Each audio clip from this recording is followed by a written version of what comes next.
ఇండియాలో మళ్ళీ కరోనా అనే న్యూస్ భయపెడుతుంది. ఎందుకంటే మొన్న మనం చెప్పుకున్నాం. ఒక సింగపూర్ అండ్ బ్యాంకాక్ హాంకాంగ్ ఈ రెండిట్లో గూడా కరోనా కేసులు పెరిగినాయి. సింగపూర్‌లో ఇప్పటివరకు దాదాపు 14,200 కేసులు ఈ రోజు వరకు అంటే నిన్నటి వరకు వచ్చినట్టుగా చెప్తున్నారు. అట్లాగే హాంకాంగ్‌లో 7,000 కేసుల పైన ఉన్నాయి. సింగపూర్‌కి మనకి ఉన్న సంబంధాల రీత్యా ఇండియాకి కూడా వ్యాపించే అవకాశం ఉందని నేను మొన్నే చెప్పాను. ఈరోజు చూస్తే ఇండియాలో టోటల్‌గా 257 కేసులు కరోనా కేసులు బయటపడ్డాయి. ఇందులో నిన్న ఒక్క రోజే 164 కేసులు బయటపడ్డాయి. ఈరోజు గూడా 200 కేసుల వరకు బయటపడే అవకాశం ఉందని చెప్తున్నారు. రోజు రోజుకి పెరుగుతుంది ఇండియాలో.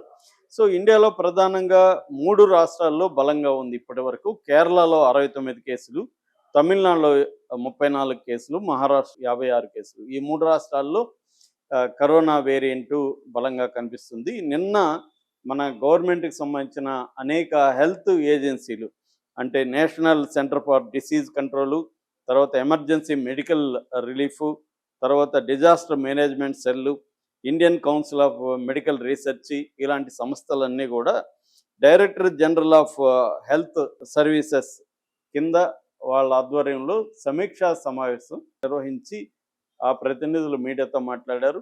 వాళ్ళు ఏం చెప్పారంటే ఇది 3 రకాల వేరియంట్లు కనిపిస్తున్నాయి. ఒకటేమో LF7 వేరియంటు, రెండోది NB1.8 వేరియంటు, మూడోది JN1 వేరియంటు. ఈ 3 రకాల వేరియంట్స్ ఉన్నాయి. ఇందులో JN1 వేరియంట్ ప్రమాదకరం. ఇది ఓమిక్రాన్ వేరియంట్‌కి సంబంధించినది. ఇది హైలీ ట్రాన్స్‌మిషబుల్ అంటే ఈజీగా ఒక వ్యక్తి నుంచి ఇంకొకరికి వెళ్ళిపోతుంది. అట్లాగే ఇమ్యూన్ ఎవేసివ్ అన్నారు. ఇమ్యూన్ ఎవేసివ్ అంటే మనకి ఇమ్యూన్ పవర్ ఉన్నా కూడా ఇది అటాక్ చేస్తుంది. మూడవది హై మ్యుటేషన్ ఉంటది. దీని పవర్ గూడా ఎక్కువ ఉంటది. ఈ 3 రకాల లక్షణాలు ఈ JN1కి అంటే ఒమిక్రాన్ వేరియంట్‌కి ఉంది. ఇదే ఇప్పుడు మన దేశంలో ఎక్కువ కనిపిస్తుంది. ఈ మూడిట్లో గూడా. ఈ 3 వేరియంట్స్ అయితే ఉన్నాయి గానీ, ఈ మూడిట్లో JN1 అనే వేరియంట్ ఎక్కువగా కనిపిస్తుందని చెప్తున్నారు. దీనికి సంబంధించి already integrated disease surveillance programme మనకి కరోనా తర్వాత ఇంటిగ్రేటెడ్ డిసీజ్ సర్వైలెన్స్ ప్రోగ్రామ్‌ని పెట్టారు. ఐడీఎస్‌పీ అంటారు. ఈ ప్రోగ్రామ్ ఆల్రెడీ మానిటరింగ్ చేస్తుంది. ఆల్ స్టేట్ గవర్నమెంట్‌లకి కూడా అలర్ట్‌ని ప్రకటించారు. సో, అన్ని స్టేట్ గవర్నమెంట్‌లు కూడా అలర్ట్‌గా ఉండాలి. ఒకవేళ కరోనా వస్తే ఇంకా కేసులు పెరిగితే లాక్‌డౌన్‌కి కూడా రెడీగా ఉండాలని మోడీ భావిస్తున్నట్టుగా ఎందుకంటే ఇంతకుముందు మనం లేట్ చేశామన్న అభిప్రాయం అందరిలో ఉంది. ఇది ఎర్లీగానే మనం మేల్కొని లాక్‌డౌన్స్ ఎక్కడెక్కడ ఏ ఏ సిటీస్‌లో ఇవి ఉన్నాయో అక్కడ లాక్‌డౌన్ ప్రకటించడం అనేది చేయాలి. ఎందుకంటే ప్రజలు స్వచ్ఛందంగా పాడ్లో గమ్మని చెప్పినా ఫాలో కావట్లేదు. అంటే మామూలుగా కోవిడ్-19 ప్రోటోకాల్ ఉంటది. ఆ ప్రోటోకాల్ మనందరికీ ఆల్రెడీ తెలుసు.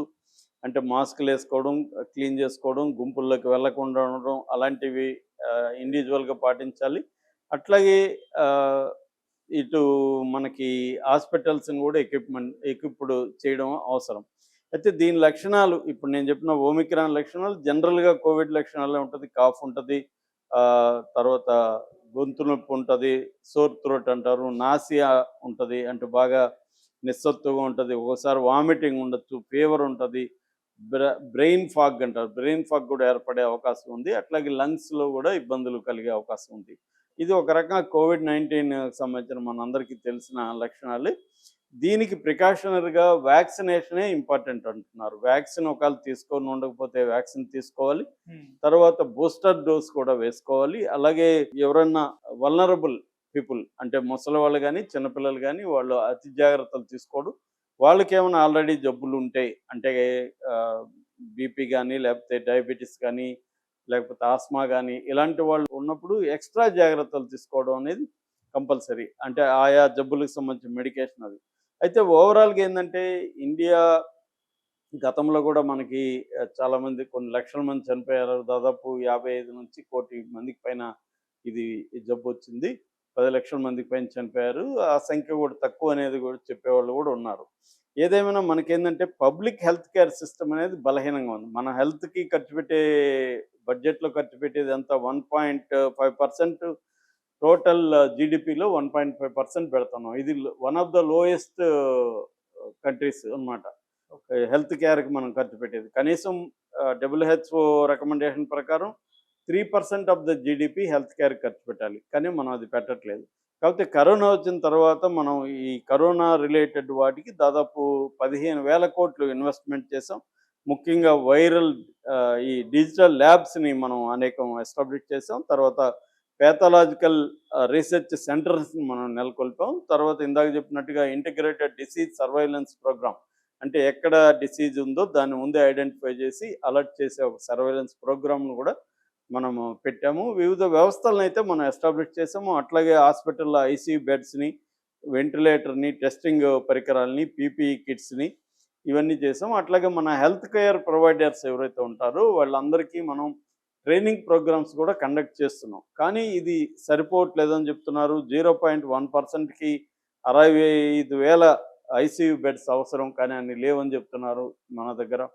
సో రెండవది ఏంటంటే డేటా ఇంటిగ్రేషన్ లేదు. అంటే ప్రైవేట్ డేటా వేరేగా ఉంది, గవర్నమెంట్ డేటా వేరేగా ఉంది. ఈ రెండిటిని ఇంటిగ్రేట్ చేసే ప్రక్రియ ఇంకా బలంగా పుంజుకోలేదని చెప్తున్నారు.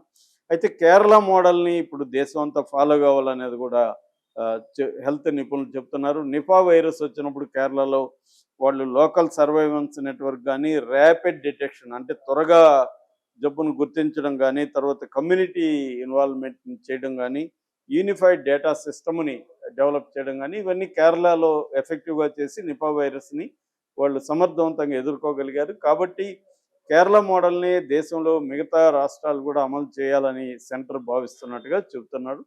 ఏదేమైనా పానిక్ అవ్వాల్సిన అవసరం లేకపోవచ్చు, కానీ నిన్న 124 కేసులు పెరగడం అనేది కొంత ఆందోళన కలిగిస్తుంది.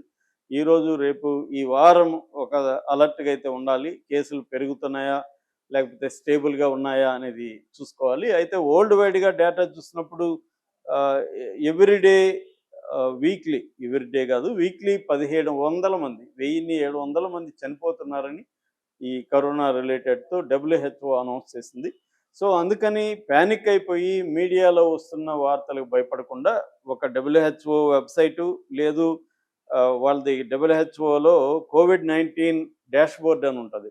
ఆ కోవిడ్-19 డాష్ బోర్డ్ని మనం ఎప్పటికప్పుడు చెక్ చేసుకుంటే వరల్డ్ వైడ్ ట్రెండ్స్ ఏంటనేది క్లియర్గా డబ్ల్యూహెచ్ఓ చెబుతుంది. అట్లాగే మన ministry of health and family welfare department వాళ్ళ వెబ్సైట్ ఉంటుంది. దాంట్లో అథెంటిక్గా గవర్నమెంట్ ఏం చెప్తుందో అది తెలుస్తుంది. ఎందుకంటే చాలాసార్లు మీడియానే భయభ్రాంతం చేసి చాలాసార్లు ప్యానిక్తో హార్ట్లో ఆగిపోయిన సందర్భాలు మనం ఎక్కువ చూసాం. భయంతో ఎక్కువ చనిపోతారు కరోనా వల్ల. సో భయపడాల్సిన అవసరం లేదు. భయపడకుండా ఉండాలంటే మీడియా న్యూస్‌కి కొంత దూరంగా ఉండాలి. ఎందుకంటే మీడియా బ్లోఅప్ చేస్తుంది, లేని ఇది ఉన్నట్టుగా చూపిస్తుంది. అందుకని ఈ డబ్ల్యూహెచ్ఓ డాష్ బోర్డ్ కానీ, తర్వాత ఇండియన్ హెల్త్ డిపార్ట్మెంట్ వీళ్ళ వెబ్సైట్లు అంటే అథెంటిక్ వెబ్సైట్లు చూడడం, దాన్ని మాత్రమే మనం ఫాలో కావడం, అట్లాగే పర్సనల్ జాగ్రత్తలు తీసుకోవడం, గుంపుల్లోకి వెళ్ళకుండా ఉండడం, వెళ్తే మాస్కులు వేసుకోవడం, ఇటువంటి జాగ్రత్తలు తీసుకోవాలి.